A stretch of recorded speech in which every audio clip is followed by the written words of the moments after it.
अहले इस्लाम को अवामी न्यूज़ HD की जानिब से ईद उल अज़हा मुबारक हो।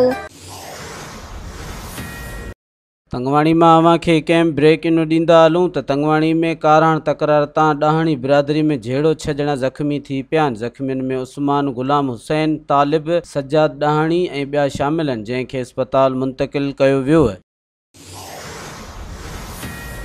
तंगवाणी में अवां खे कंहिं ब्रेक इन ॾींदा हलूं त तंगवाणी में काराण तकरार तां ॾाहणी बिरादरी में झेड़ो 6 ॼणा ज़ख़्मी थी पिया आहिनि। ज़ख़्मियुनि में उस्मान गुलाम हुसैन, तालिब, सज्जाद ॾाहणी ऐं ॿिया शामिल आहिनि, जंहिंखे अस्पताल मुंतक़िल कयो वियो आहे। मज़ीद ख़बरनि ऐं तफ़सीलात लाइ विज़िट कयो असांजी वेबसाइट www.awamiNewsHD.com ऐं ॾिसंदा रहो अवामी न्यूज़ HD।